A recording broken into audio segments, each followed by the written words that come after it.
traer a Agustín Laje en el día de hoy para que nos pueda estar hablando sobre ideología de género y sobre la persecución camuflada que está viviendo hoy en día la familia. Nos pareció muy oportuno, aprovechando también que él estaba en Córdoba.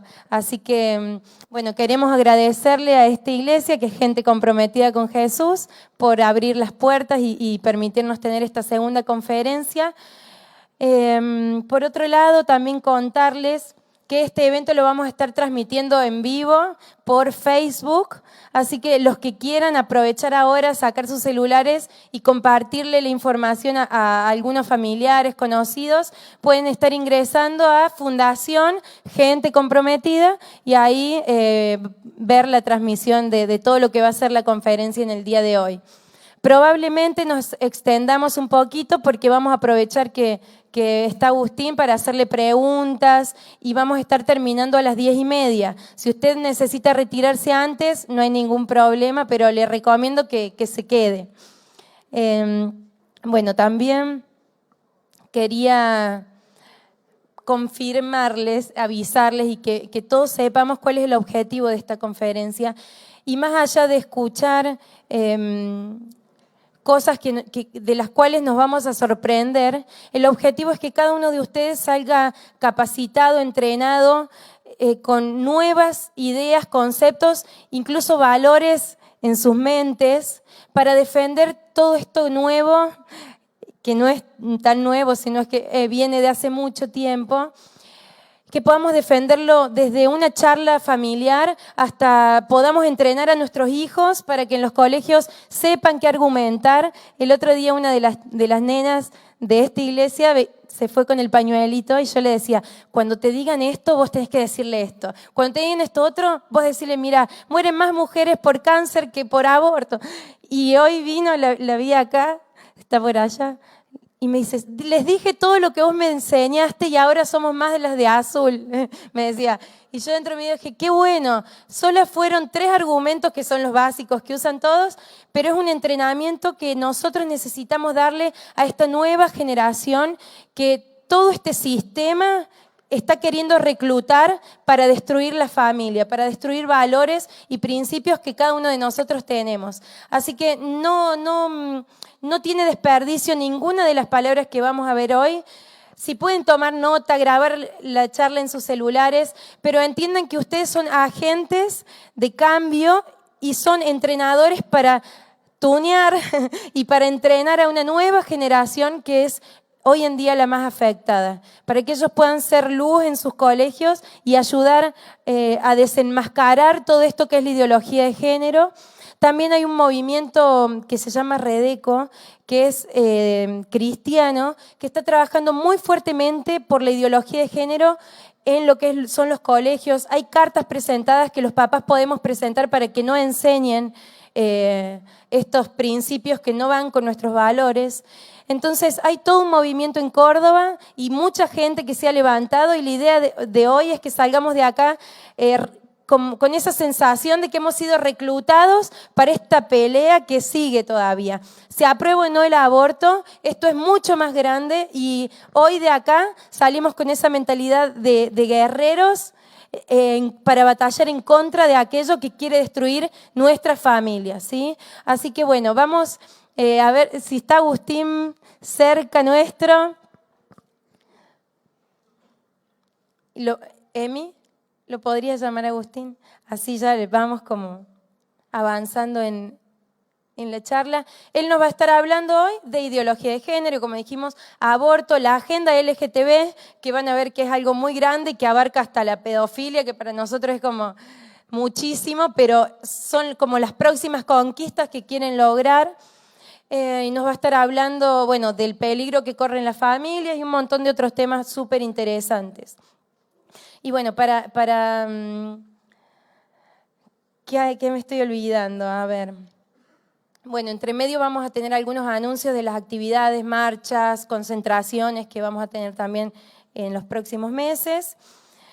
Y por otro lado, anunciarles también que tenemos allí en la librería, Agustín ha podido traer sus libros, el libro negro de la Nueva Izquierda, que que ahí habla muchísimo de la ideología de género y saca a la luz un montón de cosas. Si lo quieren adquirir está en la librería, junto con pañuelitos, firmas y todo lo que también puedan colaborar. Tenemos un abogado que recién nos enteramos que también, en caso de que se llegue a aprobar la ley del aborto, se están juntando firmas para que eso vuelva para atrás y no puedan avanzar. Así que no sé si está por allí el abogado, allá al fondo, si puede ponerse en pie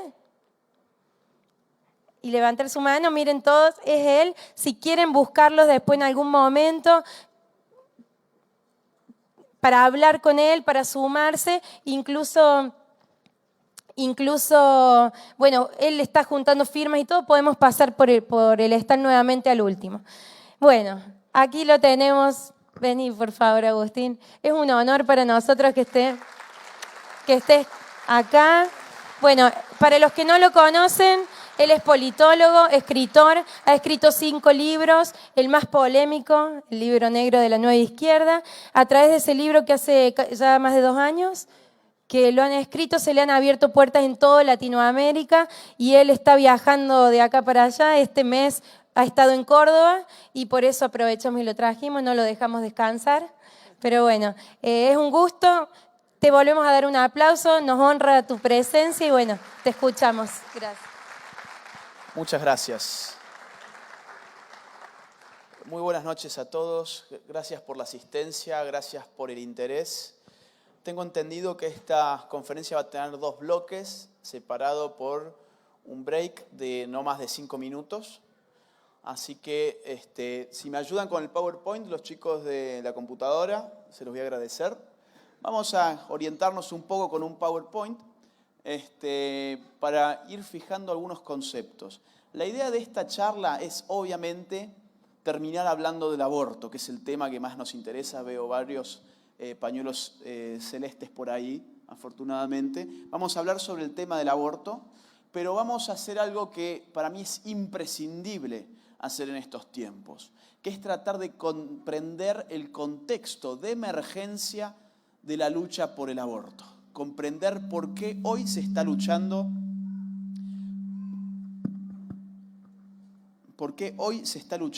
por el tema aborto y cómo el aborto en verdad es un punto dentro de una agenda que excede al tema aborto.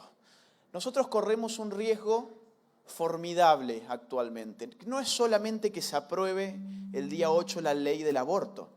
El riesgo es que después del día 8, pase lo que pase, los pro vida nos desactivemos por haber entendido o mal entendido que el aborto era un tema que se agotaba en sí mismo.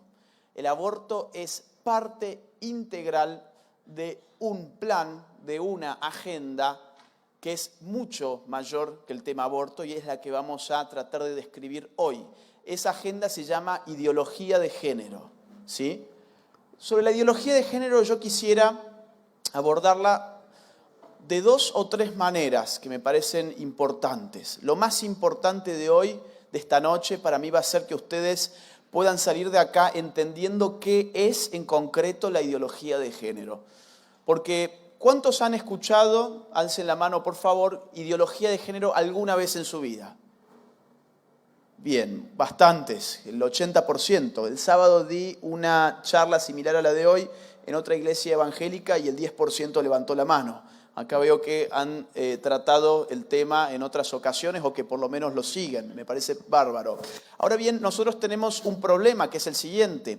Si a nosotros se nos pidiera, bueno, ¿y qué es eso de la ideología de género? Yo estoy seguro que la mayoría no sabría muy bien qué responder. Es decir, tendríamos referentes en la cabeza como por ejemplo, bueno, tiene que ver con el feminismo, sí, es correcto, tiene que ver con lobby LGBT, es cierto, con el homosexualismo, es cierto, tiene que ver con el aborto, es cierto, pero no podemos definir la ideología de género sencillamente dando ejemplos concretos de qué manifestaciones de ideología de género existen. Lo que necesitamos es definir de manera abstracta la ideología de género porque al ser una agenda gradual van a venir muchas cosas. Lo que estamos viendo hoy es lo que ocurre hoy. No sabemos hacia dónde se va a expandir esa ideología de género, o en verdad sí empezamos a saberlo y sobre eso vamos a hablar al último. Entonces, mi interés, insisto, es definir la ideología de género y que ustedes puedan comprender qué significa ideología de género. Eso es lo que vamos a hacer ahora. Vamos a hablar sobre los fundamentos políticos de la ideología de género, porque este es un problema político. Tan político es que ahora quien tiene que tratar el destino de la ley del aborto es el Senado. Es decir, el tema del aborto es un tema político. La ideología de género es un tema político y tiene raíces políticas. Vamos a ver cuáles son esas raíces en primer término.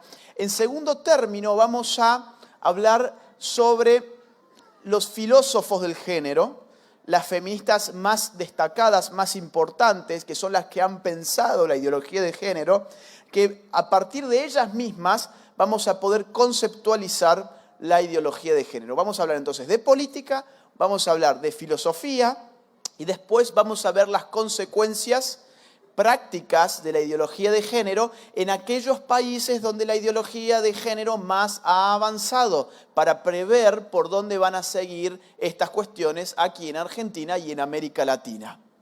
Ahí vamos a hacer un corte y después al cierre vamos a dedicarnos de lleno al tema del aborto.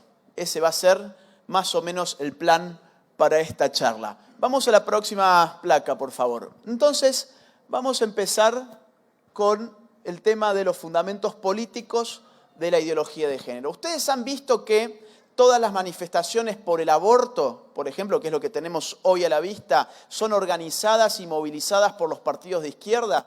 Tenemos al MST, al Partido Obrero, a toda la izquierda generalmente está ahí movilizando, ponen sus aparatos a disposición de la causa proabortista. Generalmente lo que predomina en la lucha por el aborto son las banderas rojas y verdes. ¿Rojas por qué? Porque son los partidos de izquierda los que están movilizando la causa del aborto, no desde este año, sino desde hace, yo diría, décadas prácticamente. Tanto así que el único candidato presidencial de las últimas elecciones que dijo que en su plataforma iba a llevar la legalización del aborto a la Argentina fue Nicolás del Caño, quien sacó un poquito más del 1% de los votos. Es decir, ahora estamos cumplimentando la agenda de aquel que menos votos ha recibido, Nicolás del Caño. ¿Y de dónde es Nicolás del Caño? De la izquierda. Entonces, ¿qué tiene que ver la izquierda y el tema del género? Para hablar sobre esto tenemos que remontarnos a comprender que era no la actual izquierda, sino que era la vieja izquierda. Esta parte puede ser un poco complicada, la voy a tratar de hacer lo más simple que se pueda. Nos vamos a guiar un poco con las imágenes de la pantalla, pero vamos a prestar atención para entender los razonamientos.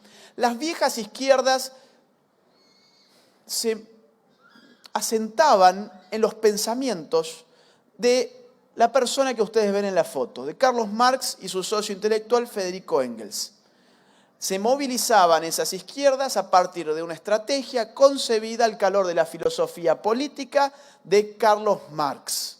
Estamos hablando de un alemán, siglo XIX, que escribió una serie de libros que sirvieron para los movimientos de izquierdas en todo el mundo. ¿Qué pensaba Marx? ¿Qué le decía Marx a esas viejas izquierdas? Marx les decía, la sociedad tiene la forma de una casa de 2 pisos, como la vemos ahí en pantalla. La sociedad tiene un primer piso, al cual Marx llama estructura, donde se ubica todo lo que realmente existe en la sociedad. Y lo que realmente existe para Marx es lo material, es lo económico.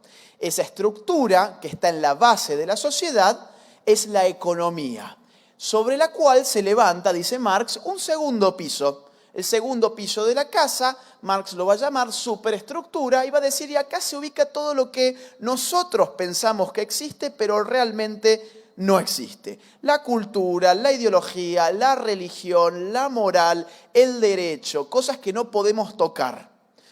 Entonces, si nosotros concebimos que la sociedad tiene esta forma y funciona de esta manera, yo les pregunto a ustedes, si ustedes forman parte de un partido de izquierda y se y lo que tienen en mente es hacer una revolución contra esa sociedad, es decir, derrumbar ese edificio de 2 pisos, ¿dónde ponen ustedes la dinamita? ¿En el primer piso o en el segundo piso?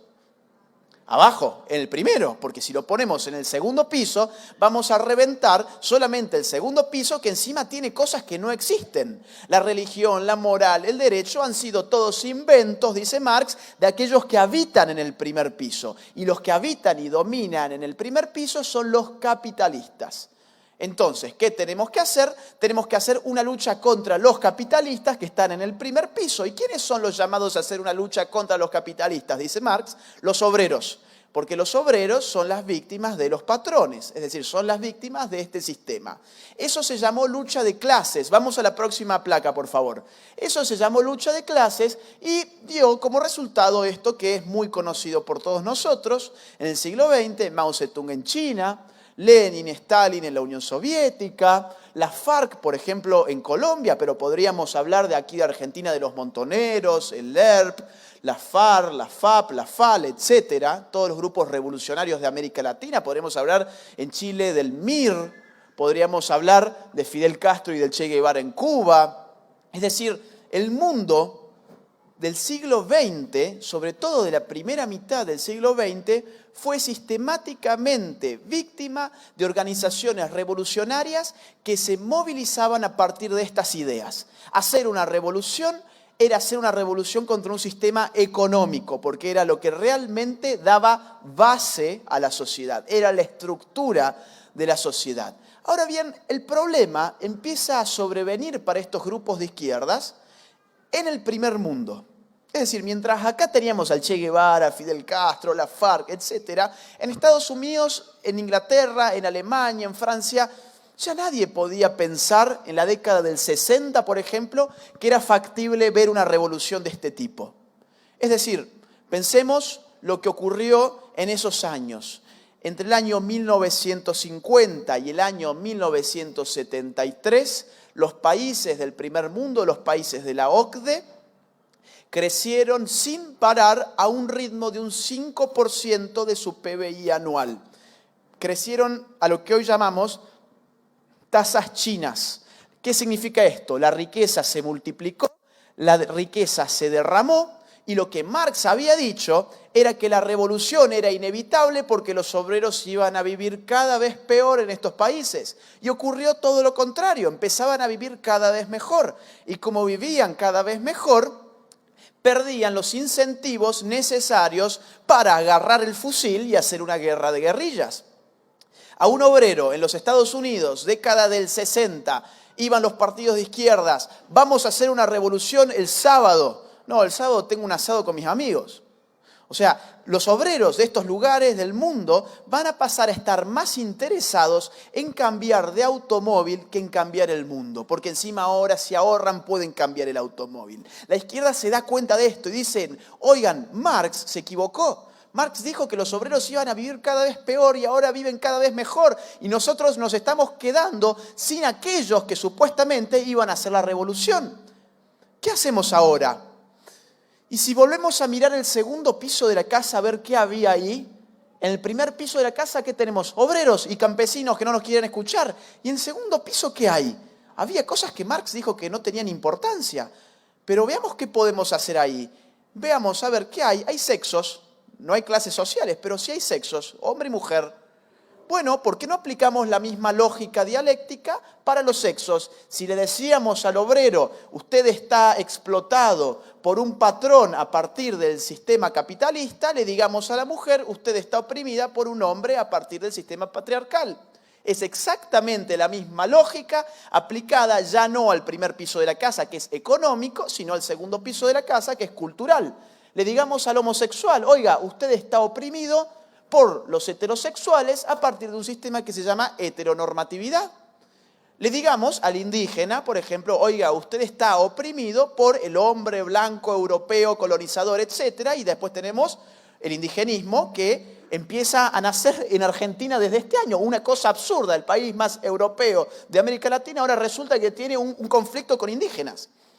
Entonces, fíjense cómo se necesita cómo se hace necesario para las izquierdas mantener vivo un conflicto que les dé sentido a su militancia. Porque en la política hay una máxima muy importante que dice: divide y reinarás. Es decir, de cada división social va a haber un interés político sacando tajada. Y si uno va hoy en día a la tumba de Marx, que no está en Rusia ni en Cuba, está en Londres, se va a encontrar que en el busto tiene una de sus tesis más importantes, que dice así: lo que los filósofos hicieron hasta el momento es tratar de explicar el mundo, de lo que se trata es de transformarlo. Es decir, la filosofía tiene que estar puesta al servicio de la transformación, de la revolución. El problema es qué pasa cuando los obreros no tienen incentivos para transformar nada. ¿Qué hacemos? Empezamos a construir otros conflictos que permitan volver a la transformación. Eso es lo que ha llegado desde estas épocas, estamos hablando desde la década del 50, esto lo empezamos a discutir en América Latina ahora, llegamos muy tarde, llegamos tardísimo, pero esto fue pensado por lo menos desde los 50 hasta hoy. A mí me parece importantísimo que nosotros conozcamos cuáles son los fundamentos políticos de lo que estamos viviendo para que aprendamos a votar. Porque si no, después vamos y votamos a cualquier cosa, aunque a veces pensamos que votamos bien y después nos traicionan, como pasó con el caso actual del presidente Macri. Vamos a la próxima. Vamos a la próxima. Una más. Una más, por favor. Una más. Vamos a pasar un poco esto. Otra más y una más. Ahí estamos. Entonces, ¿de dónde viene políticamente hablando la ideología de género? Para sintetizar y darle un cierre a esta primera parte, viene de lo que yo llamo nueva izquierda. Una izquierda que necesita en el primer mundo reconvertirse, generar nuevos conflictos para sobrevivir y termina hegemonizando el feminismo, los lobbies LGBT y un montón de otras causas. ¿Ok? Ahora bien, filosóficamente, ¿qué es la ideología de género? Sabemos de dónde viene. Sabemos que no viene de Argentina, ni de Chile, ni de América Latina. Sabemos que no es reciente tampoco. Sabemos que tenemos que irnos hasta la década del 50, por lo menos, del siglo pasado. Ahora bien, filosóficamente, ¿de dónde viene? Filosóficamente yo diría viene de lo que se ha dado en llamar feminismo de género. ¿Ok? Feminismos han habido muchos. Fíjense qué de moda que está hoy el feminismo. Todo el mainstream hoy es feminista, hoy tenés cátedras feministas por todos lados, hoy ser feminista es cool. Sin embargo, casi nadie sabe qué es el feminismo y no saben que hay muchos feminismos. En la historia, hablar de el feminismo es algo erróneo. Han habido muchos feminismos, no voy a hablar hoy sobre eso, está en el libro por si a alguien le interesa ver ese tema en concreto. Hay mucho feminismo, feminismo de primera ola, tendremos que irnos al siglo XVIII, feminismo de segunda ola, feminismo de tercera ola, los feminismos queer, etcétera, etcétera. Hoy nos vamos a concentrar en el feminismo de género, que es el que sienta las bases de la ideología de género, ¿ok? Y vamos a ver sus principales referentes filosóficas. Vamos al próximo. Yo iniciaría aquí. Simone de Beauvoir. Simone de Beauvoir escribe al fin de la década del 40 El segundo sexo, que es el libro que ustedes ven en pantalla. El segundo sexo, ustedes podrían pensar, está hablando de un libro del año 49, ¿por qué tendría que interesarme yo en el 2018? ¿Y por qué tendría que estar escuchando esta charla sobre un libro del año 49 del siglo pasado? ¿Saben por qué? Porque este libro fue el más vendido de este año en la Feria del Libro de Buenos Aires. Es decir, un libro del año 49 es más vendido hoy, 2018, que cuando ese libro salió. Un libro no es nuevo o viejo en función del año de publicación, sino en función de cuándo ese libro se vende y se lee. Y hoy se vende y se lee más que nunca. ¿Cuál fue la tesis de Simone de Beauvoir en este libro? Bueno, es una tesis muy amplia. Yo quisiera concentrarme en una frase que sintetiza mucho el espíritu de ella. Ella dice, no se nace mujer, llega una a serlo. Es una frase que seguramente algunos de ustedes ya han escuchado antes. Yo diría, es algo así como la lección número 1 que toda aspirante a feminista tiene que conocer. Les dicen, ¿vos querés ser feminista? Bueno, aprendete a hacer el esfuerzo cognitivo y aprendete de memoria 8 palabritas. No se nace mujer, llega uno a hacerlo. Muy bien, ahora sos feminista, ponete el pañuelo verde. Todas las feministas repiten esta estupidez. No se nace mujer, llega uno a hacerlo. Y es una estupidez porque nosotros podríamos creer simplemente, esto me suena, no sé, a una poesía, al jingle de una canción, me suena a un eslogan. No. Es una declaración filosófica que logra condensar en apenas 8 palabras un contenido muy profundo que es el siguiente. No se nace mujer, llega a hacerlo, significa que en la mujer no hay nada de natural que la haga a ella ser mujer, sino que su condición de mujer está dada por el afuera. No hay nada en la mujer que la defina como mujer, sino que su condición de mujer está definida por fuerzas externas. Claro, porque si yo no nazco mujer, sino que llego a serlo, eso significa que hay algo en la sociedad que a mí me hace ser mujer. El contacto social me hace ser mujer. Y en un libro que se titula El segundo sexo, esa sociedad está configurada por el hombre. Es decir, el hombre tiene un interés en configurar como mujer a la mujer para mantenerla oprimida por el sistema patriarcal que él mismo ha construido. Eso significa no se nace mujer, llega a nacerlo, y para mí es la primera vez que con tanta claridad aparece la ideología de género en este tipo de libros. ¿Por qué razón? Porque empezamos a ver cómo la cuestión de la sexualidad empieza a ser desarraigada de su dato natural. Ya no nos interesa en la mujer aquello que la mujer tiene de natural, sino que para hablar de mujer hay que ver cómo la mujer se hace en la sociedad, no cómo nace. Ustedes mantengan esta frase porque después vamos a volver un poco más a ella. No se nace mujer, llega a nacerlo. Vamos a la próxima placa, por favor. Nos vamos a la década del 70, Estados Unidos. Kate Millett, otra de las grandes feministas radicales, va a escribir Política Sexual en Nueva York. La frase de este libro, la más importante, que resume muy bien el pensamiento de ella, es: lo personal es político. Otra frase que es repetida hasta el hartazgo hoy en día. Es la segunda lección que toda feminista debe tomar, aprenderse esas 4 palabritas. Lo personal es político. Ahora bien, ¿qué significa lo personal es político? ¿Es algo que debiera importarnos? Yo diría sí, y es algo muy grave. Es el origen del totalitarismo de género que hoy estamos viviendo. ¿Por qué razón? Porque nosotros vivimos en una sociedad moderna donde la política ha sido monopolizada por algo que llamamos el Estado moderno. Esto es, el Estado moderno monopoliza algo que llamamos política.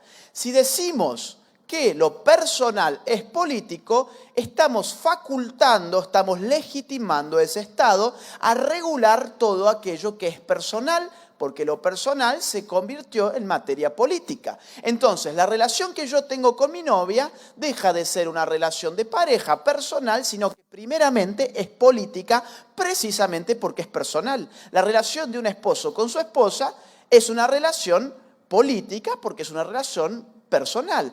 La relación de un padre con su hijo es una relación primeramente política porque es una relación personal. ¿Y qué significa todo esto? Que si es política, el Estado puede intervenir.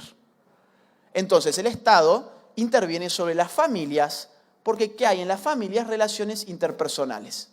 Entonces, todo lo que estamos viviendo hoy con el adoctrinamiento de las familias en todo Occidente es consecuencia de la legitimación de este tipo de pensamientos donde lo personal se vuelve una función de la política. Eso es totalitarismo puro y duro. ¿Por qué? Porque el Estado pasa a invadir la intimidad de las personas y después les voy a dar algunos ejemplos bien concretos para que esto se vea reflejado y que no quede como una exageración simplemente mía. Vamos a la próxima mientras tanto. Monique Wittig, vamos a saltarnos 10 años más, entre paréntesis, para que no se dispersen. ¿Por qué estoy haciendo esto? ¿Por qué estoy yendo entre las feministas? ¿Saben por qué? Porque después a ustedes les van a decir, sus ideas provienen del pastor. Si ustedes inventaron que hay algo que se llama ideología de género, eso es porque el pastor les mintió que había algo que se llamaba ideología de género. No, no existe la ideología de género. Eso es una mentira del pastor, del cura o de algún lunático de por ahí. Yo lo que les quiero mostrar a ustedes es que esto son ideas de ellos. Basta con leerlos y analizarlos simplemente para darse cuenta que de aquí viene y sí existe. Monique Wittig en la década del 80 publica una serie de ensayos, es otra de las grandes feministas de Francia. Ella va a ser más osada todavía. Claro, esto se va radicalizando si lo vamos viendo. Década del 80.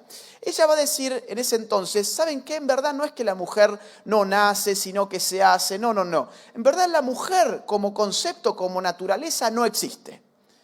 La mujer no existe. ¿Y cómo lo fundamenta? Escuchen esto porque es bien ridículo, pero se lo ha tomado en serio.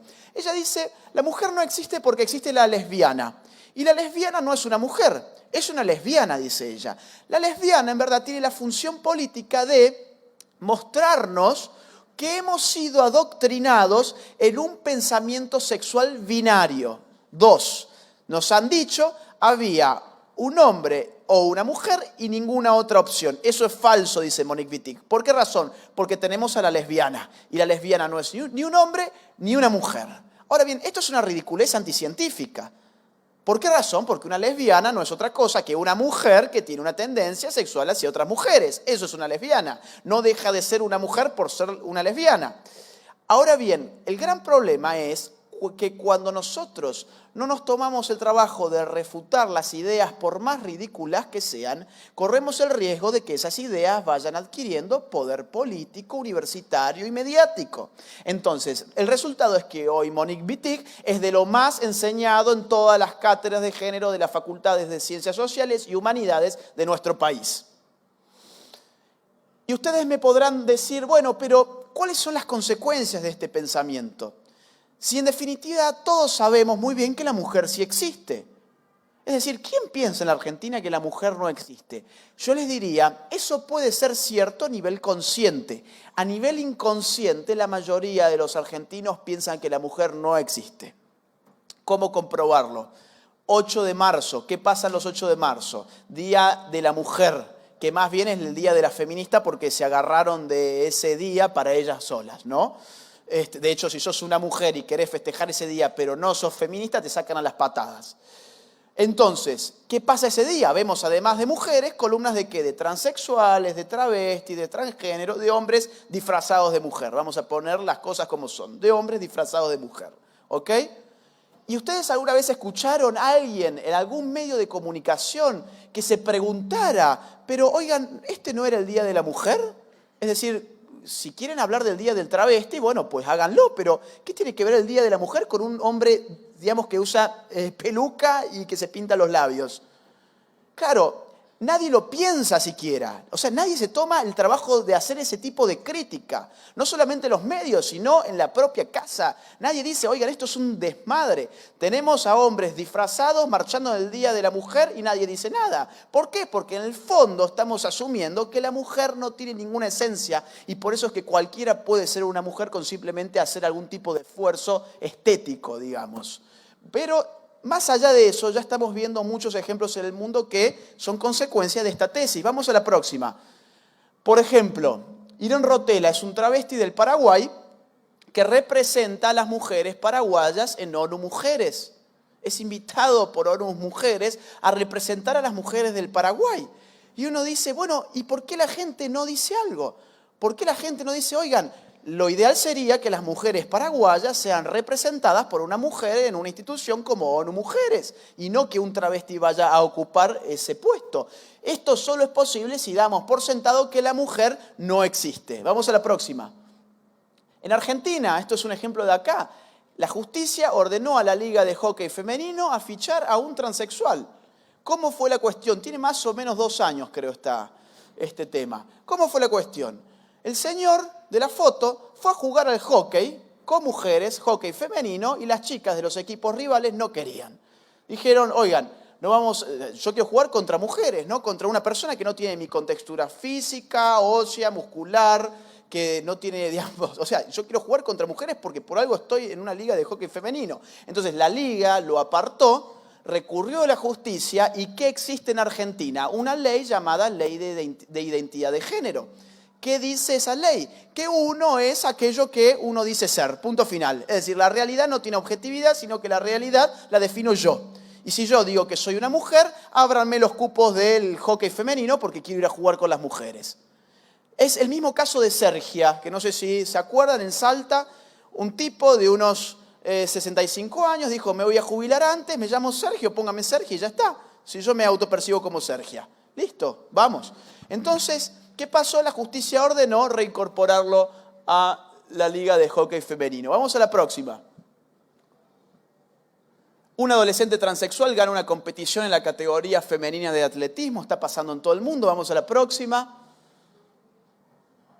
Un hombre transgénero campeona de levantamiento de peso en Australia.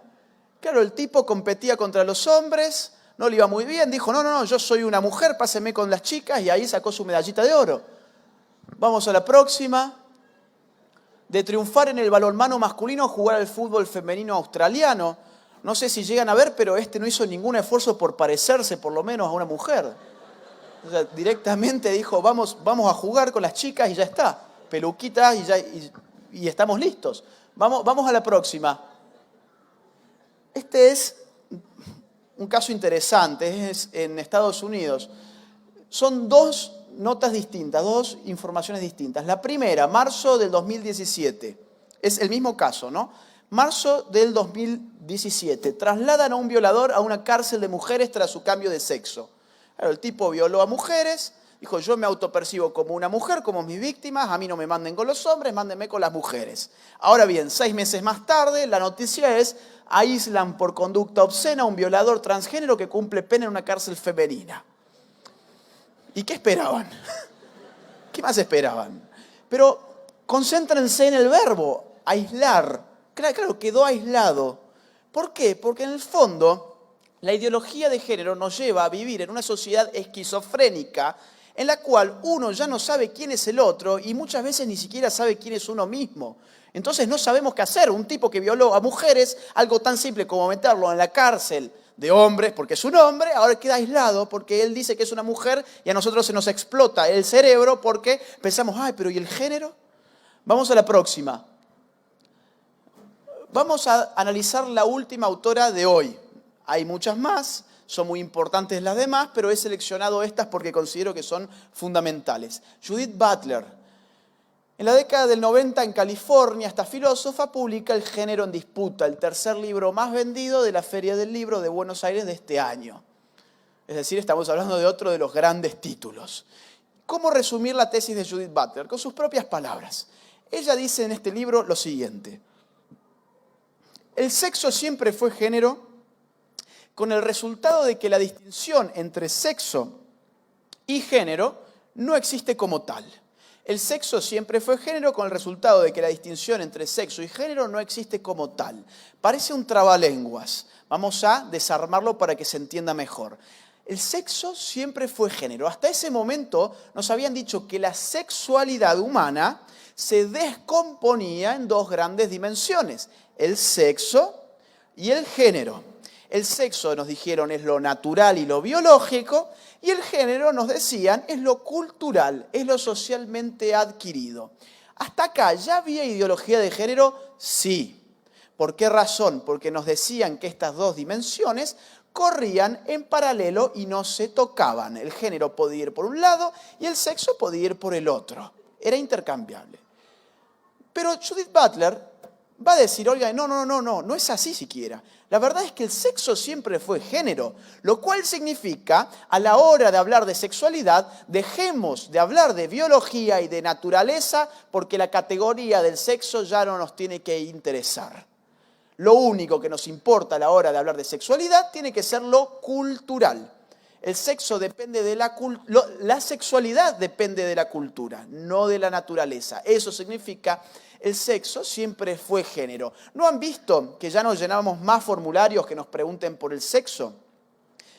Que nos preguntan por qué, por el género. Y la gente tiende a confundir. Hemos asumido que el sexo y el género son lo mismo. El primer paso para confundirnos es hacernos creer que es lo mismo, cuando no es lo mismo. De hecho, ¿de dónde viene la palabra género? Los más adultos aquí se van a dar cuenta que la palabra género se está utilizando en el campo de la sexualidad desde hace relativamente poco. La palabra género era propia y era casi exclusiva de la lingüística. ¿Por qué razón? Porque las cosas tenían género, no las personas. Podíamos hablar de el vaso, que es género masculino, o podríamos hablar de la mesa, que es género femenino. Ahora bien, ¿llamamos el vaso porque el vaso tenga pene y llamamos la mesa porque tenga vulva? No. Llamamos el vaso como podríamos haberle dicho la basa, o la mesa y le podríamos haber dicho el meso. Y era intercambiable. Efectivamente, hay algo que se llama la arbitrariedad del lenguaje. El lenguaje que es una convención. En Estados Unidos, a esto le dirán cup y a esto le dirán table. Y están diciendo exactamente lo mismo. Es decir, en la palabra no se contiene la naturaleza de la cosa. La palabra es un referente para designar a la cosa y comunicarnos entre nosotros. Eso era el género. Ahora bien, si nosotros trasladamos el género al campo de la sexualidad, estamos trasladando también la arbitrariedad. Y estamos diciendo que así como esto puede ser el vaso o podría bien haber sido la basa, yo podría haber sido muy bien Agustina en vez de Agustín. Y yo puedo ser Agustina. Y puedo ahora, que es lo más grave de todo, obligarlos a ustedes a ser partícipes de mi fantasía. Porque acá el problema no es sencillamente que yo me piense aquello que yo no soy, sino que les obligue a ustedes a tratarme como aquello que yo no soy y ser partícipes de mis fantasías. Ese es el problema. El problema no es que Carlos se autoperciba como Carla. Será un problema en todo caso de Carlos y será un problema para su psiquiatra. No es mi problema. Nuestro problema es cuando Carlos, que se autopercibe como Carla, arma un lobby de otros Carlos que se autoperciben como Carla, generan leyes en el Estado donde si alguien le dice, oiga, vos no sos Carla, sino que sos Carlos, va preso. Ese es el problema. Y peor aún, no es mi problema si acá, no sé, el Señor nos dice que es Superman y que Él puede volar y se quiere ir a un 10º piso y arrojarse por el 10º piso. Puede ser un problema de él, de su familia, de sus amigos, etcétera, ¿ok? De los cristianos, obviamente, que vamos a intentar que él no se arroje de un 10º piso. Ahora bien, pasa a ser un problema de toda la sociedad cuando él le pide a la sociedad que encima le financie la capa. Y eso es lo que está pasando acá. Es decir, en Argentina ya existe desde hace varios años el llamado cambio de sexo gratuito. El sexo no se puede cambiar. Lo que un hombre, en todo caso, lo que Carlos puede hacer para sentirse Carla es rebanarse los genitales. Ahora bien, ¿cambió de sexo Carlos? No. En todo caso será un eunuco con pelo largo. Vamos a poner las cosas como son. Es decir, hay que hablar con propiedad. Porque la incorrección política muchas veces es sencillamente la verdad. Y nos han hecho sentir que no lo podemos decir. Y ahora resulta que tenemos que rendir pleitesía a gente como Florencia de la B. Y que si alguien se queja, por ejemplo, como en Carlos Paz, cuando le dieron un premio que era para mujeres, te cae nadie. Te cae nadie. Y tenés un problema con la justicia. En fin, vamos a ir a la próxima. Claro, esto es el género. Otra más. Vamos a ir pasando un par de autores. Vamos más. Una más. No, atrás, para que veamos cómo están otra más para atrás. Para que veamos cómo se radicalizó esto, ¿ok? Ella es Leonor Silvestri, de acá de Argentina. Ella, yo diría, es una de las feministas más importantes a nivel teórico de Argentina. Tiene un libro que se llama Foucault para encapuchadas. Ella directamente declara la guerra a la heterosexualidad, que eso es lo que se viene, y eso es lo que ya se vive, de hecho. Vamos a la próxima para ver las cositas que escribe Leonor Silvestri. Ella dice, ahora que comprendemos que no hay sujetos de la revolución, ¿quién combate al heterocapitalismo? ¿Se acuerdan cuando hablábamos al inicio? El problema de la vieja izquierda es que se quedaron sin el sujeto de la revolución, que era el obrero. Ella lo reconoce así, de esta forma. ¿Quién combate ya no el capitalismo, al heterocapitalismo? Es decir, el capitalismo manejado por los heterosexuales.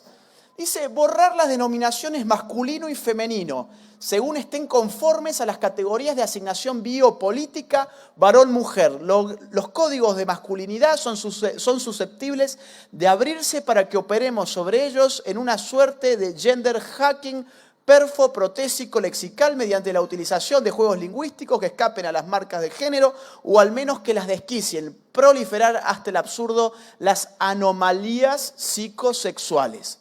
Esto es un trabalenguas, siempre escriben muy encriptado para que la gente no entienda muy bien. ¿Qué significa?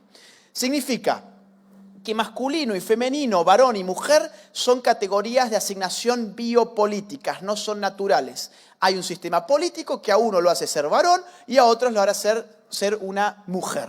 No se nace mujer, llega a uno a serlo, es exactamente la misma tesis, con otras palabras. Ahora bien, ¿qué dice el último? Nuestra estrategia tiene que ser proliferar las anomalías psicosexuales, como por ejemplo que y la zoofilia, la pedofilia, todos los tipos de parafilias psicosexuales. Entonces, esto está escrito y esto es una estrategia. Y esto está en los libros más importantes de esta gente que hoy se estudian en todas las universidades de Argentina. Dice, desistir de prácticas tales como el matrimonio y todos sus sucedáneos. La abolición de la práctica de la sexualidad en pareja, de desobediencia sexual, de desterritorialización de la sexualidad heteronormativa, ese es nuestro destino. Atacar el matrimonio, atacar la familia. Esa es la estrategia, está escrito, no es un invento del pastor, no es un invento del cura, está escrito por ellos mismos. Vamos a la próxima, ahora sí. ¿Qué es la ideología de género? La gran pregunta. Y a donde di todo este rodeo para llegar acá. ¿Se acuerdan de no se nace mujer, llega uno a serlo? Lo personal es político. La mujer en verdad no existe. El sexo siempre fue género. Varón, mujer son categorías de asignación política, etcétera, etcétera. ¿Qué hemos estado viendo hasta ahora? Hemos estado viendo cómo desde los 50 hasta hoy se ha venido radicalizando una concepción anticientífica de la sexualidad que ha quitado el sexo de la sexualidad y ha dicho lo único que nos importa acá es el género. Es decir, ha quitado la naturaleza de la sexualidad y ha dicho acá lo único que nos importa es la cultura y la política. Entonces, en una palabra, la ideología de género es un conjunto de ideas anticientíficas que con propósitos políticos autoritarios desarraigan a la sexualidad humana de su naturaleza y la explican exclusivamente a partir de la cultura. Como veo que hay varios que toman nota, lo voy a repetir. La ideología de género es un conjunto de ideas anticientíficas que con propósitos políticos autoritarios desarraigan a la sexualidad humana, es decir, le quitan su raíz, la dejan flotando, le quitan la raíz que es natural, desarraigan a la sexualidad humana de su naturaleza para explicarla exclusivamente a través de la cultura. Vamos a separar esta definición. Conjunto de ideas anticientíficas. Claro, ¿por qué son anticientíficas? Porque afirmar que el sexo siempre fue género implica borrar todo conocimiento científico de las ciencias a las cuales nosotros más acudimos a la hora de cuidar y de curar nuestro cuerpo y de conocer nuestro cuerpo. Tenés que borrar la biología, tenés que borrar la psicobiología, tenés que borrar las neurociencias, las medicinas, tenés que borrar la fisiología, tenés que borrar la anatomía, la neurología. Tenés que borrar toda ciencia que a vos te vaya a mostrar que la sexualidad tiene un fondo natural bien duro. Pero nosotros, y aparte, ¿cómo es eso de que no se nace mujer, llega uno a serlo? No, científicamente hablando, lo cierto es que uno es hombre o mujer antes de nacer y lo seguirá siendo después de la muerte. Y esto no necesariamente es una aseveración de tipo religioso. Esta no es una conferencia basada en la religión. Es una conferencia basada en la ciencia. ¿Por qué razón? Porque la ciencia moderna ya ha descubierto cómo nos empezamos a desarrollar sexualmente de forma intrauterina, es decir, dentro de mamá. Dentro de mamá, nuestro cerebro recibe descargas hormonales que empiezan a desarrollar nuestra sexualidad, al punto que nuestra madre embarazada puede ir hoy en día a un médico, le hacen una ecografía y ¿qué se determina en ella? Si su hijo va a ser hijo o si va a ser una hija. Nadie le va a decir, estás esperando a una lesbiana, a un gay o a un transexual. las respuestas van a ser una de dos, va a ser un hombre o va a ser una mujer. Esto está empezando a ser prohibido, ya lo vamos a ver, en muchos países del llamado primer mundo, donde se les prohíbe a los médicos usar la palabra hombre y mujer porque se supone que ese niño podría ser cualquier cosa. Ya lo vamos a ver. Claro, ¿y cómo es esto de que después de la muerte uno sigue siendo hombre o mujer? Yo me refiero al alma, en el más allá. No. Lo que yo me refiero es a su cuerpo.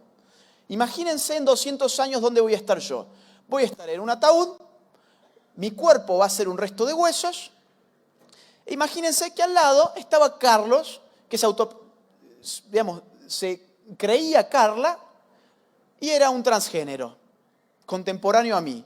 Y supongamos que viene un científico, un forense del futuro, y dice, quiero saber quiénes eran estas dos personas. ¿Ustedes se creen que la conclusión va a ser, bueno, acá él era un hombre y acá él era Carlos, que se autopercibía como Carla y era un transgénero? No, la genética le va a dar dos opciones, XX o XY. El resto, ¿qué es? Es ideología, es anticientífico. Ahora bien, nosotros no estamos acá porque tengamos un amor particular por la ciencia. Yo no estoy dando esta conferencia porque esté haciendo una cruzada en favor de la ciencia, ni ustedes están hoy acá aquí sentados porque amen la ciencia tanto que estén haciendo un combate contra la ideología de género por ese motivo. Estamos acá por lo que sigue de lo que les dije, que además de ser un conjunto de ideas anticientíficas, tiene propósitos políticos autoritarios. Es decir, esto no es un club de tontos que se autoengañan. Esto no es el club que se junta a hacer reiki. Y qué bueno que hagan eso ellos. No es el club de los de las flores de Bach, que se junten y hagan eso ellos. No es el club del tarot que tiran las cartas para adivinar el futuro, que tampoco tiene bases en la ciencia alguna. No. Esto es un club anticientífico que formó un lobby que nos condiciona a todos nosotros políticamente. Entonces quiero pasar a ese punto, que es mostrarles a ustedes cómo esto es peligroso incluso para nuestra libertad. Y es importante esto, porque todo esto se nos está vendiendo como si fuese un grito de liberación.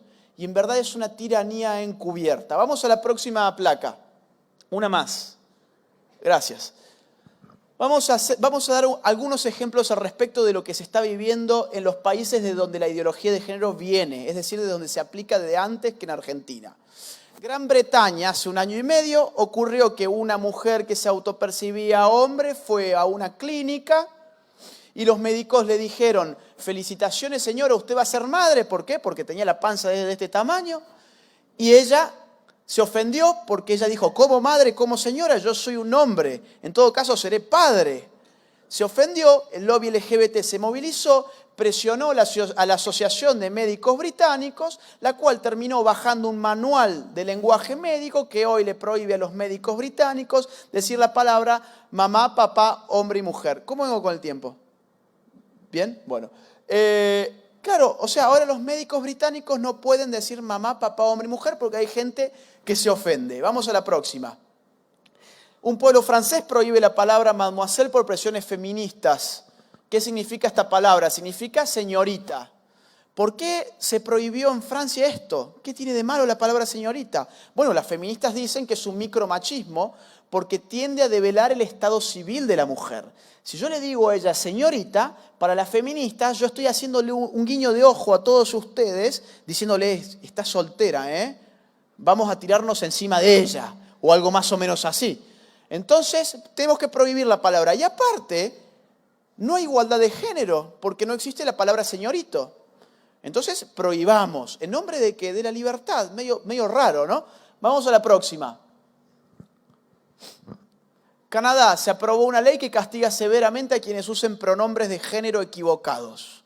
¿Qué significa esto? Significa que si nosotros estuviésemos aquí en Canadá y yo me autopercibiera como Agustina y acá el amigo me dice él en vez de ella, está usando que un pronombre de género equivocado porque yo quiero que me digan ella. Entonces yo lo puedo judicializar a él y él puede terminar 6 meses preso.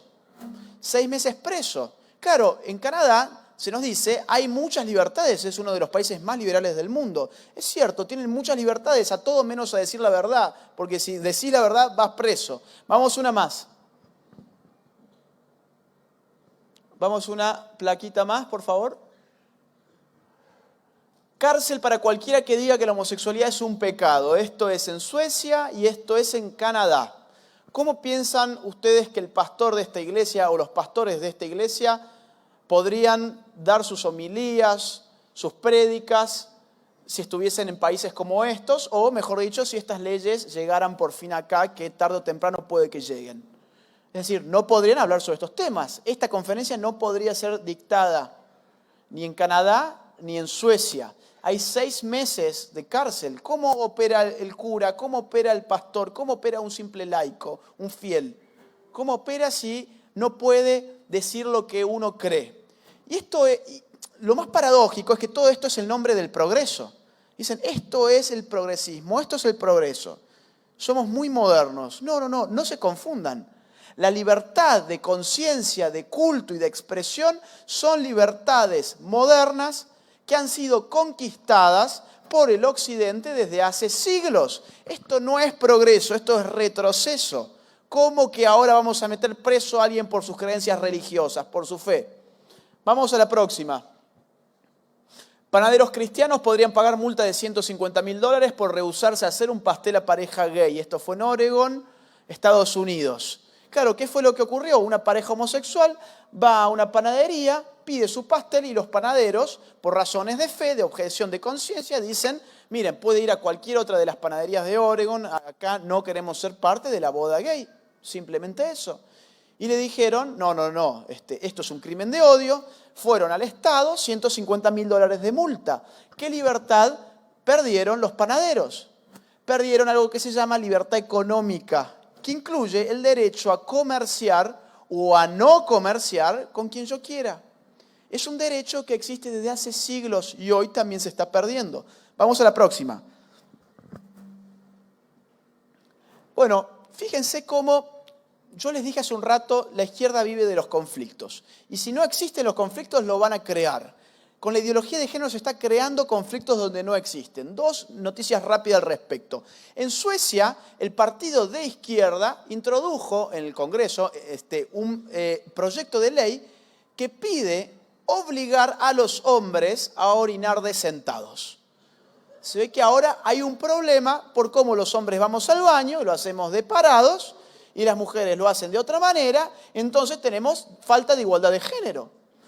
Entonces, fíjense, donde no existía el conflicto, te lo inventan. Porque claro, ¿cómo se aplicaría, cómo se implementaría una ley como esta? A mí se me ocurren 2 opciones. O pones un policía al lado de cada inodoro a ver cómo lo están haciendo, o pones una camarita y un burócrata atrás de una pantalla mirando a ver cómo los suecos están haciendo.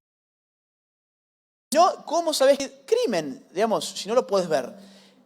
Claro, en el fondo no se busca implementar esta ley.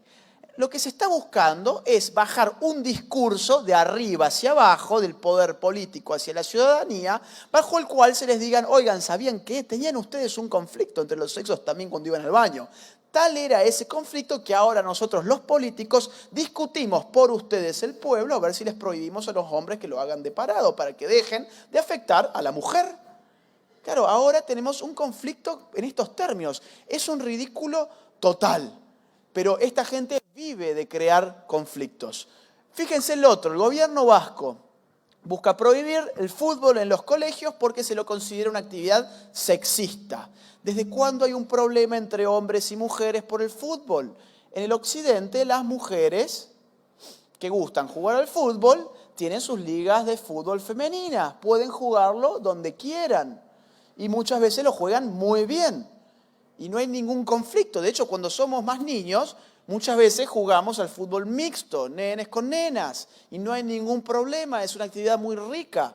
Y ahora resulta que si leen, abajo que está bastante chiquito, se los leo yo, dice así: los expertos en educación vascos creen que jugar este deporte en el patio es perjudicial para la igualdad entre los sexos.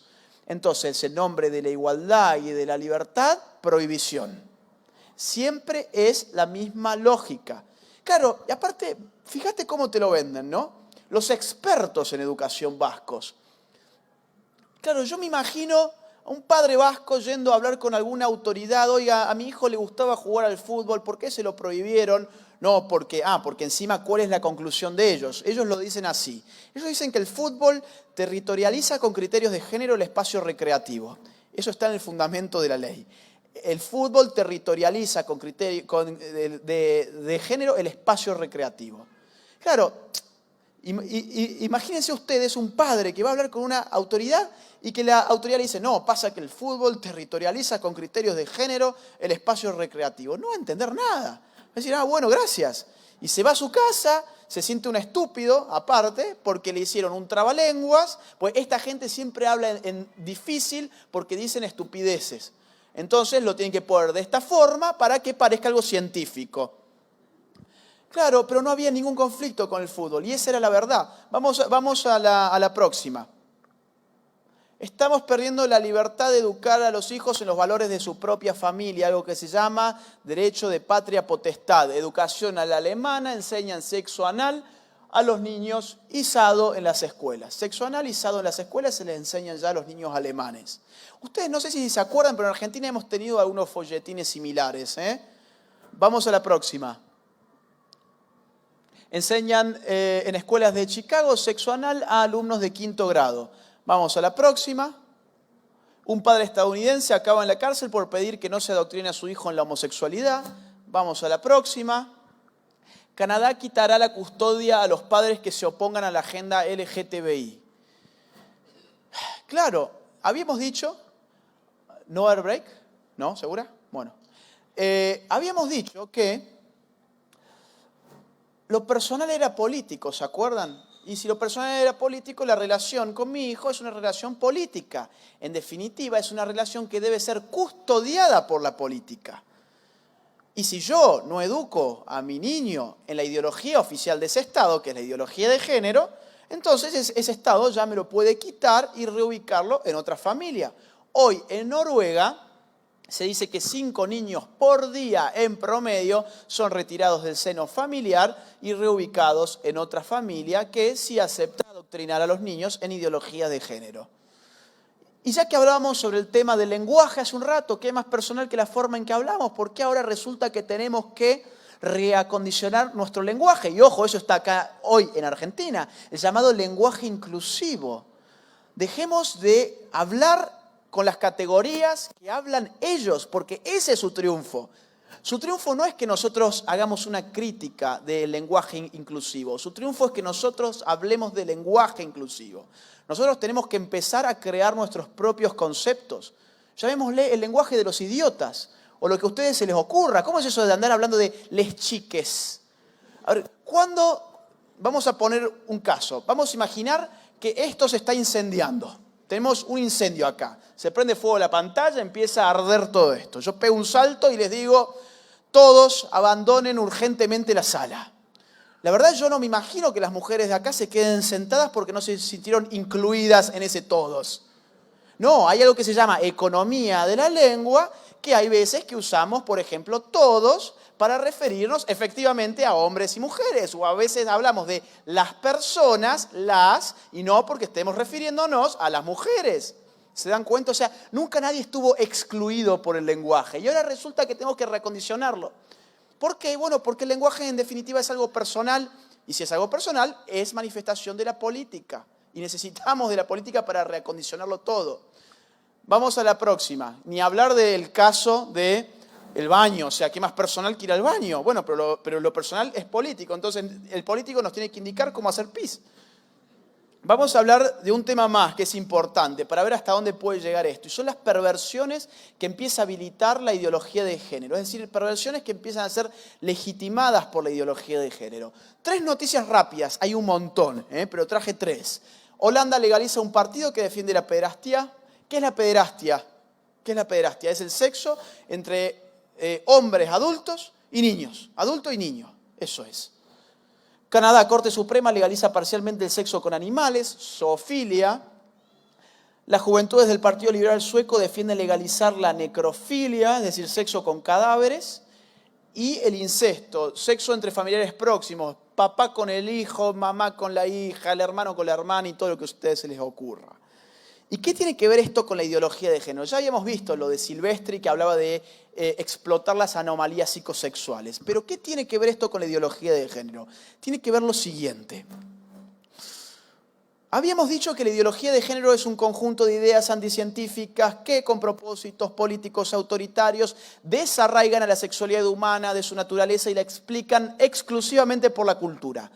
Es decir, asumir que el sexo siempre fue género y que la sexualidad es cultura es asumir que la sexualidad funciona como un semáforo. ¿Por qué razón? Bueno, porque un semáforo es algo meramente cultural, es decir, un semáforo es una creación del hombre. Cultura viene de cultivo, cultivo es lo que el hombre hace, el hombre hizo el semáforo. El semáforo no nació de la panza de nadie, el semáforo no cayó de un árbol ni salió de la tierra, el semáforo lo hizo el hombre. ¿Y cómo hicimos el semáforo? Bueno, rojo, amarillo y verde. Ahora, yo les pregunto a ustedes, ¿ustedes creen que nosotros podríamos haber hecho el semáforo azul, naranja y fucsia? Claro. O sea, si fue una convención, no es que el rojo significa frene y el verde significa avance. Eso fue una convención. Nosotros dijimos que el rojo significaba eso y dijimos que el verde significaba otra cosa. Pero así como usamos esos colores, podríamos haber hecho otros. ¿Por qué razón? Porque nosotros lo hicimos. Ahora bien, si nosotros decimos que la sexualidad se reduce al género, estamos diciendo que la sexualidad es tan intercambiable y tan arbitraria como los colores del semáforo. Porque en definitiva son un producto humano, no son un producto de la naturaleza o para los creyentes de Dios. Es un producto de la creación humana. Y entonces, si habíamos dicho que la heterosexualidad estaba bien, ¿por qué no asumir que también puede estar bien la homosexualidad? Ya lo hicimos. ¿Por qué no asumir que la transexualidad puede también estar bien? Ya lo hicimos. ¿Por qué no asumir que la pedofilia puede estar bien también? Entonces, a ver, si yo puedo autopercibirme hoy en Argentina como Agustina y obligarlos a ustedes a financiarme y a ser parte de mi fantasía y a llamarme de esa forma, ¿por qué yo no puedo agregar que además de ser Agustina yo tengo 5 años y quiero ir con sus hijos a la guardería, al jardín de infantes o a donde sea? Si en definitiva la realidad depende de mi autopercepción, la raíz filosófica es exactamente la misma y te permite legitimar cualquier tipo de conducta sexual, porque en definitiva la sexualidad se vuelve arbitraria. Y ustedes podrán pensar, bueno, me estás exagerando, es decir, ¿quién se cree que tiene 5 años y en verdad tiene 30 años? No, ya está pasando, ya hay casos en el mundo, vamos dos más para que les muestre rápidamente un caso. Ahí. La increíble transformación de un hombre de 52 años en una niña. Esto es en Canadá. Y yo me pregunto lo siguiente. O sea, ustedes fíjense cómo los medios venden esto. Porque así como ahora te venden el aborto, tal como lo están vendiendo, en Canadá lo están vendiendo esto así. La increíble transformación. Díganme qué tiene de increíble. Es un gordo que se puso una peluquita y un babero. Nada más. No hay nada de increíble. No hay una transformación. Hay un disfraz. Nada más que eso. Ahora bien, los lectores, que generalmente no son críticos porque han sido embrutecidos por este tipo de prensa, ¿qué dicen? ¡Qué increíble Canadá! Un hombre de 52 años ya se transformó en una niña. ¡Qué bárbaro! ¿Cuándo en Argentina vamos a ser tan modernos como ellos? Y claro, vamos a la próxima. Claro, el hombre allá arriba, antes, con 7 hijos, una familia grande, y el hombre ahora, tras su increíble transformación, que consta de 2 muñecas de trapo y de un tutú. Y si ustedes se fijan, ¿qué está haciendo en el tutú? Está en una suerte de escuela, porque en verdad él no tiene 5 años, él tiene 6. Entonces yo supongo estará en una suerte de primer grado en Canadá. O sea, ¿se dan cuenta cómo esto es un desmadre y es una locura total? Esto es ideología de género, es poner la realidad al servicio en función de la autopercepción de minorías conflictuadas. Porque este señor tiene un problema mental. O sea, y en otros tiempos nosotros hubiésemos buscado la forma de ayudarlo, no de aplaudirlo. Y hoy el mundo lo aplaude. Vamos a la próxima. Un hombre acusado de violar a 3 menores alega que es un niño atrapado en el cuerpo de un adulto. Fíjense que mucha cara de nene tampoco tiene, pero bueno, él asegura que él es un niño atrapado en el cuerpo de un adulto. Y claro, si le han dicho que podía ser una mujer atrapada en el cuerpo de un hombre, ¿por qué no podría ser un niño atrapado en el cuerpo de un adulto si la lógica y la filosofía atrás es exactamente la misma? Hoy los lobbies pedófilos en el mundo están colgándose de esta misma filosofía para legitimarse. La NAMBLA en Estados Unidos, pedófilos virtuosos es otro grupo, todos conforme a esta misma filosofía del género. Ya hay militantes feministas en España, por ejemplo, como Lola Pérez, que públicamente se pregunta lo siguiente por Twitter. Perdón por la crudeza, pero tenemos que conocer estas cosas. Ella en Twitter publica lo siguiente. Ella dice, ¿qué tiene de malo querer tener una relación sexual con un bebé que además está muerto? Y claro, ¿qué tiene de malo si esto funciona como el semáforo? Es una feminista radical de España que tiene prensa, ¿sí?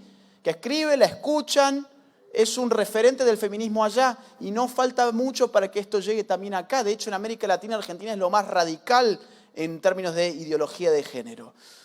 Vamos a la próxima. Más o menos, ¿cuánto tiempo tengo, Sabrina, para ver cómo me administro con esto? ¿20 minutos más tenemos? Bien, entonces vamos a pasar esto. Pasamos el patriarcado, ahora, acá, ahí. Vamos a hablar ahora sí sobre el aborto, lo que nos queda. El aborto es importante que nosotros entendamos que es un punto dentro de esta agenda. Los mismos que han militado por el matrimonio gay, por la adopción homosexual, que han militado por las currículas de género, los mismos que impulsan en las universidades, todo esto son los mismos que hoy militan por el aborto. Es parte de una misma agenda. En la medida en que nosotros no podamos comprender esto, la batalla está perdida.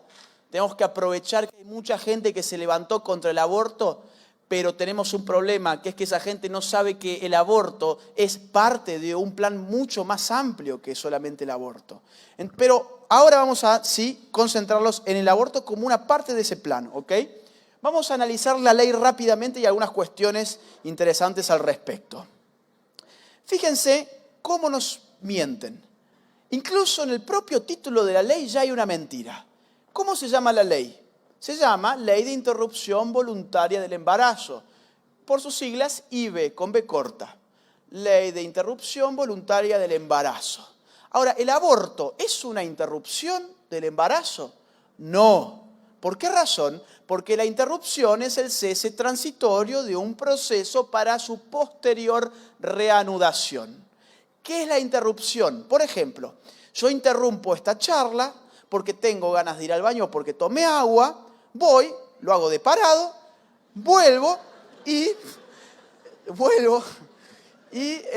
sigo la charla, la reanudo. Por eso la interrumpo. Si acá entra una feminista con una AK-47 al Osama Bin Laden y empieza a tirar tiros, que no falta mucho para eso, ¿qué pasa con la charla? ¿Se interrumpió? No, se terminó. Porque yo, bajo esas condiciones, no la voy a seguir. Entonces, para que haya interrupción, tiene que haber reanudación. Yo les pregunto a ustedes, ¿con un aborto hay reanudación del embarazo? No. ¿Por qué razón? Porque el aborto es el asesinato de un ser humano por nacer. ¿Y qué es el asesinato? Es el cese definitivo y artificial de la vida. No hay vuelta atrás después de un aborto. Luego, no es una interrupción. Entonces, ¿por qué nos mienten incluso en el título de la ley?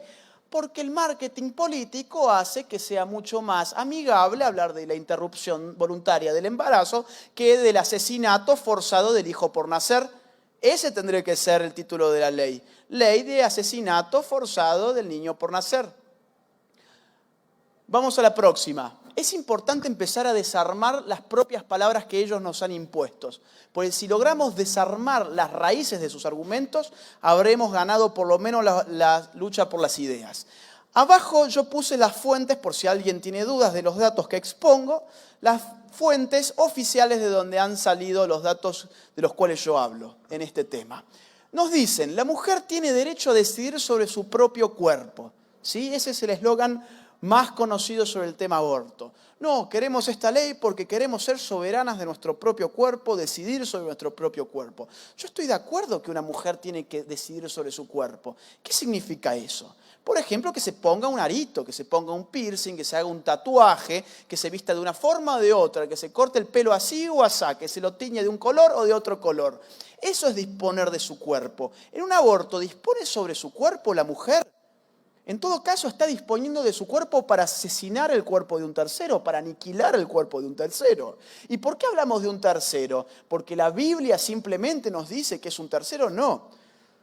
La ciencia más moderna, conforme a la genética más moderna, ha encontrado que desde la concepción, a partir del proceso de la singamia que implica la fusión del núcleo femenino con el núcleo masculino, tenemos un nuevo ser con una carga genética, un ADN distinto del de mamá y del de papá. Y hoy el criterio del ADN es el más importante que nosotros tenemos para individualizar la vida humana. A tal punto que hoy descubrimos a un asesino con un pedacito de su uña. Es decir, el ADN es lo más avanzado en la ciencia para identificar la vida humana. Y resulta que nosotros somos retrógrados y medievales porque estamos a favor de la vida. Y resulta que nosotros somos místicos. Cuando ellos están viendo a ver cuándo empieza la vida como si fuese una batalla naval. ¿Vieron el jueguito A1, C8, B10? Claro, están viendo, a ver, semana 12, ¿qué pasa? Bueno, pasa más o menos esto, así que acá podemos matarlo. ¿Y un minuto antes? ¿Y 30 segundos antes? ¿Y una hora antes? No, que la semana 14, en verdad. Bueno, que la semana 14. Y van jugando con la vida. Cuando tenemos, insisto, el criterio científico más avanzado del momento, que es el ADN. Además, yo no conozco ningún cuerpo que tenga 2 cabezas, 4 piernas, 4 brazos, 4 pulmones, 2 corazones. No sé si ustedes lo conocen, yo no lo conozco. Y tan poco parte del cuerpo de la mujer es la persona por nacer, que incluso tiene el ritmo cardíaco distinto del de la mujer. Incluso puede tener un factor sanguíneo distinto del de la mujer. Si a mí me sacan sangre del brazo, de la pierna o del pie, van a encontrar el mismo factor. Ahora, en una mujer embarazada, su hijo puede tener otro tipo de factor. Entonces, no estamos hablando del mismo cuerpo de la mujer. No estamos hablando de que el ser humano por nacer es una suerte de porque también se ha dicho es un parásito, ¿no? Es un parásito, se nos ha dicho. No. Si fuese un parásito, el sistema inmunológico de la mujer reaccionaría para matar a ese parásito y resulta que no. Su cuerpo reacciona para cobijarlo. Es decir, todo está intercambiado. Se nos ha dicho que no es un ser humano porque no sabe escribir poesía. No sé si escucharon esa ustedes. Y luego nos dicen que fue un debate fructífero y científico. Por favor, fue un mamarracho. Fue un mamarracho en la medida en que en la lucha cultural no todas las voces valen lo mismo. No vale lo mismo la voz de un genetista que la voz de Florencia de la B. ¿Por qué razón? Porque por lo que diga Florencia de la B, todos los medios van a darle amplificación mediática. En cambio, si un genetista va y te comprueba científicamente la cuestión del ADN, ¿cuántos se van a enterar? ¿Qué importa eso? Entonces, este debate fue un mamarracho, no hay que tener miedo a afirmarlo, porque hay un consenso. La gente para quedar bien dice, no, fue bueno, tuvo mucho nivel. Fue un desastre. O sea, tuvimos gente que fue a decir que la vida empezaba de acuerdo a si sabías hacer un poema o no. Yo no sé hacer un poema. O sea, que a mí me pueden hacer una suerte de aborto retroactivo. Vamos a la próxima. Claro, el ministro de Salud incluso se ha sumado a esto. Él mismo ha dicho, se practican 500.000 abortos clandestinos por año. Una cifra ridícula, no resiste el menor análisis lógico. ¿Por qué razón? Porque en Argentina por año tenemos 700.000 nacimientos. O sea, de tomar por válida la de los 500.000 abortos significaría que el 70% de los embarazos en Argentina terminan en un aborto. Estamos hablando de una tasa 6 veces mayor, por ejemplo, a la de un país vecino como Uruguay, donde el aborto se legalizó en octubre del 2012. Estamos hablando de una tasa que no existe en ninguna parte del mundo y sin embargo todos hablamos de los 500.000 abortos, que no tienen ninguna base científica seria. Insisto, no es lógico que nazcan 500.000 argentinos por año, 700.000 argentinos por año y se aborten 500.000. No tiene lógica, no existe esto en ninguna parte del mundo ni en aquellos países donde más abortos existen. Vamos a la próxima. Se nos dice miles de mujeres mueren por año en abortos clandestinos. Claro, está la idea esta. Tenemos un problema de salud urgente. Tenemos que legalizar el aborto porque las mujeres se nos están muriendo en la Argentina. Y esto se condimenta con datos rarísimos, como el de Florencia de la Bella, que veníamos hablando de eso, que afirmó públicamente que mueren 54 mujeres por minuto en Argentina. Yo me tomé el trabajo de sacar la cuenta y esto me daría que por año mueren 28.382.400 mujeres por abortos clandestinos. ¿Y saben qué?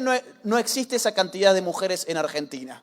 O sea, vamos a lo más lógico de todo, no hay esa cantidad. Y si hubiera, ¿saben qué? Ya no tenemos más país. Entonces, fíjense lo que ha sido el debate, ha sido un desastre. Cuando nosotros tenemos datos, vamos a la próxima, tenemos los siguientes datos. A ver, en el último año que el Ministerio de Salud tiene datos claros es el año 2016, año en el cual murieron en Argentina 171.000 mujeres. Dentro de esas 171.000, por ejemplo, 49.700 aproximadamente murieron por problemas cardíacos. Es el primer motivo de muerte de muerte femenina en la Argentina. Aproximadamente 30.900 murieron por afecciones respiratorias. Por cáncer murieron 32.500 mujeres. ¿Y por aborto cuánto? Que tenemos un problema urgente. Vamos a la próxima. El aborto se contempla como parte de las causas de muertes maternas. Muertes maternas refiere cuando la mujer está en gestación o ha gestado hace pocos días. Dentro de esta variable tenemos que en Argentina en ese mismo año murieron 245 mujeres por muerte materna. ¿Ok? Ahora, si nos fijamos qué subcategorías existen en muerte materna, vamos a tener aborto. Por aborto murieron 43. Ahora bien, dentro de aborto tenemos abortos espontáneos y abortos inducidos. Por abortos inducidos murieron como máximo 31 mujeres en el 2016. Estos son los datos oficiales que han sido respaldados por la Organización Mundial de la Salud diciendo que eran datos confiables. ¿Sí? Porque se nos ha dicho, no, pero esto es porque como es clandestino nunca vamos a poder tener las cifras reales. Mentira, un médico no puede inventarse una causa. No puedo agarrar a hacer un aborto, me salió mal y digo, se murió porque le dio un paro cardíaco. No es tan fácil la cuestión, ¿ok? Y eso lo reconoce la Organización Mundial de la Salud. Toda vida es valiosa, toda muerte es una tragedia. Pero ¿saben qué? 31 muertes no son un problema de salud pública. 31 muertes no son un problema de salud pública y el aborto no es una política de salud pública reproductiva como dicen, porque ese es otro de los grandes eslogans. El aborto es una política de salud reproductiva. ¿Qué tiene de política de salud que dos seres humanos ingresen en un hospital, es decir, la madre encinta, y luego se vaya en un taxi la madre a su casa y la persona por nacer es arrojada en un cesto de basura? Es asesinado dentro del lugar donde se supone que los argentinos le confiamos a un médico la salud. ¿Eso es una política de salud? ¿Y es reproductiva? No, el aborto justamente lo que hace es impedir la reproducción. Fíjense, o sea, todas las palabras están modificadas. Todas. Y nosotros muchas veces las aceptamos y hablamos en esos términos. Vamos a la próxima. Vamos una más. Fíjense, ahí había un dato que me parece interesante. Por cáncer de mama, ese mismo año murieron 5.900 argentinas. Yo no veo ningún pañuelito verde pidiéndole al Estado políticas de prevención de cáncer de mama, nuevos tomógrafos, etcétera, etcétera. Yo veo una preocupación basada en cifras falsas como las que se han arrojado de los medios de comunicación. Nos dicen, si estás en contra del aborto, estás a favor del aborto clandestino y que se mueran las mujeres. No sé si lo escucharon eso. O estás a favor del aborto legal o estás a favor del aborto clandestino y que mueran las mujeres. Falso. Los que defendemos las dos vidas consideramos que el Estado tiene la potestad para hacer por lo menos dos cosas. Número uno, perseguir a las clínicas clandestinas, que el Estado sabe bien cuáles son. O sea, Casa Fusa, por ejemplo, sabe bien cuáles son. Perseguirlas, desmantelarlas y mandarlos presos, pues son homicidas. Y segundo punto, políticas de contención, de prevención, de ayuda a la mujer, políticas prenatales, postnatales, etc. O sea, hay muchos tipos de políticas públicas que han dado mucho éxito en países vecinos. Vamos a la próxima, a ver si tengo la que creo que sigue. Claro, fíjense en Chile, por ejemplo. En Chile, sin aborto legal, en el año 2008, fue el segundo país de toda América con menor índice de muertes maternas. ¿Nos preocupan las mujeres? Veamos qué hizo Chile. Superó a los Estados Unidos. Estuvo mejor rankeado que Estados Unidos, que tiene aborto legal desde el año 67. Es decir, ¿interesan las mujeres? Muy bien, hay muchas políticas para hacer. Veamos qué hizo Chile. Vamos una más. Fíjense, ahí está. El cuadro de Chile, cuando se prohíbe el aborto en el año 1989, sin embargo, empiezan a bajar las muertes maternas por aborto hasta llegar a casi cero. Sin aborto legal, no hace falta legalizar el aborto para hacer políticas públicas que nos ayuden a que bajen las tasas de muertes maternas. Vamos a la que sigue. En cambio, en el Uruguay, donde se legalizó el aborto en octubre del año 2012, aumentó desde entonces la muerte materna por aborto un 122%. Fíjense la paradoja. Ahí está. 2012 termina aumentando. Uruguay tiene más o menos unos 3 millones, un poco más de personas. Si uno se fija en los años previos a la legalización del aborto, se va a dar con una cantidad absoluta de mujeres muertas por abortos de 0. Es decir, sin aborto legal morían 0 mujeres. El año en que se legaliza ya aparecen 2 muertes de mujeres. Y el último año del cual tienen datos aparece una muerte de una mujer por aborto. Con aborto legal. Sin aborto legal tenían 0. Vamos a la próxima. Nos dicen, con la legalización, la cantidad de abortos que las mujeres practican cae, desciende. No sé si escucharon eso. No, pero con el aborto no se preocupen que en verdad las mujeres abortan menos. ¿Cómo que abortan menos? Y claro, si a vos te dijeron que se hacían 500.000 abortos en Argentina, después de la legalización te encontrás, por ejemplo, 30.000 y te van a decir, ¿vieron que bajaban? Y claro, porque empezaste con una cifra falsa. Lo cierto es que en los países donde se legaliza el aborto se encuentra todo lo contrario, los abortos aumentan. ¿Por qué aumentan? Porque tenemos la idea de que lo legal es al mismo tiempo moral, o por lo menos es moralmente neutro. Es decir, si legalizamos el aborto es porque el aborto no está mal. Incluso puede que esté bien. Y entonces, ¿por qué no hacerse un aborto si es legal? Vamos a la que sigue. Acá tenemos el caso de Uruguay. Claro, el primer año de la legalización en Uruguay, antes habían dicho que allí se hacían 30.000 abortos por año. Sin embargo, se encontró que el primer año fueron 7.171 abortos. 2013. 2014 subió a 8.537. 2015 a 9.362. 2016, 9.719. Han tenido un aumento del 36%. Si lo vemos en cuanto a la tasa, es decir, dividido por la cantidad de los nacidos vivos, el aborto aumentó un 40%. Vamos a la próxima. Gran Bretaña, año 69, primer año de legalización del aborto, 49.829 abortos en ese país. 2004, 185.415, 2016, 190.406 abortos. Es decir, un aumento del 382% desde el año de la legalización. Vamos al que sigue. Estados Unidos, 1967, tenemos 57.160 abortos. 1996 ya tenemos 1.504.790 abortos, es decir, un crecimiento del 2.632%, y hoy los números de abortos en Estados Unidos bajaron un poco, pero se mantienen por sobre el millón. Según el Instituto Guttmacher, vinculado a la Planned Parenthood, es decir, un instituto pro aborto, en Estados Unidos 60 millones de niños han sido abortados desde su legalización. 60 millones. Vamos a la próxima. ¿Qué es esto sino un genocidio, no? España, primer año de legalización, 1987, 16.206 abortos.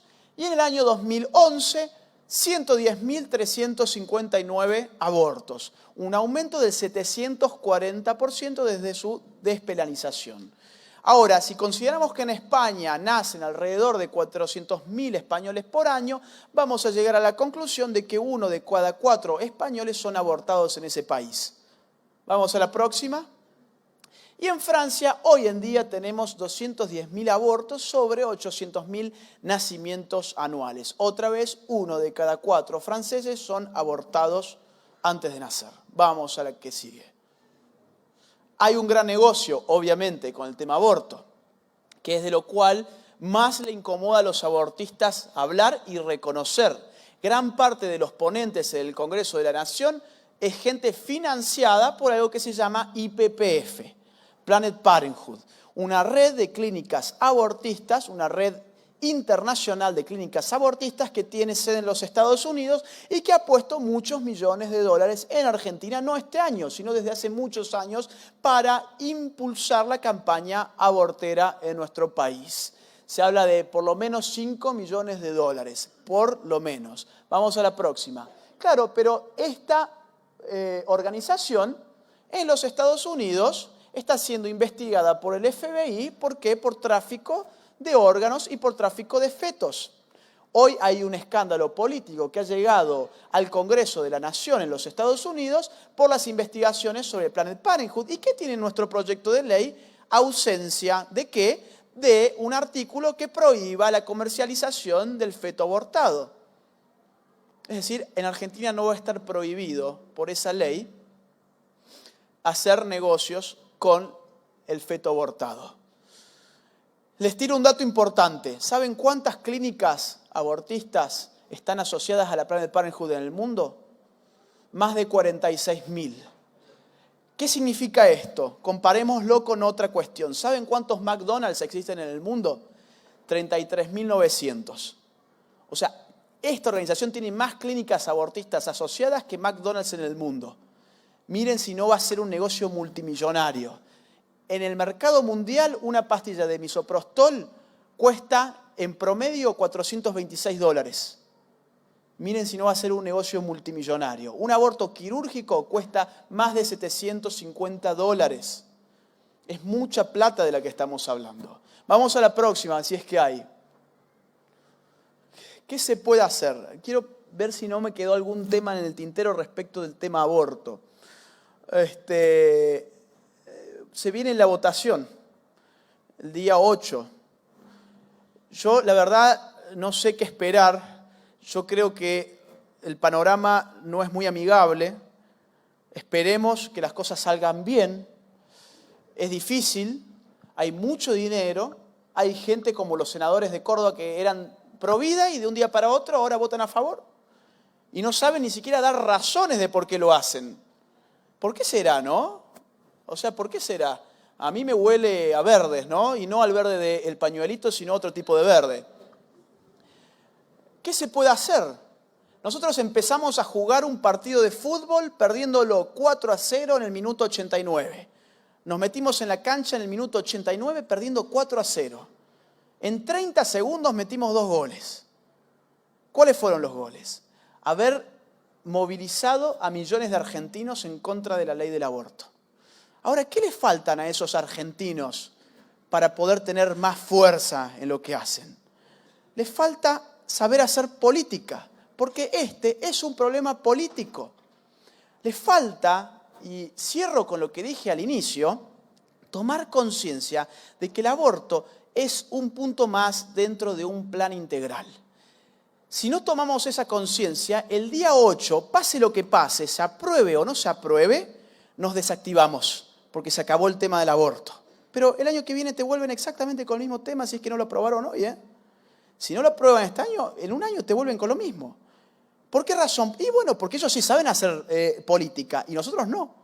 Entonces tenemos que tomar conciencia de qué es la ideología de género, cómo está actuando la Argentina y cómo el aborto es seguramente su máscara más horripilante, pero es parte de un conjunto de cuestiones que nosotros tenemos el deber moral y cívico de conocer para resistir por la patria, por la familia y por la vida. Muchas gracias.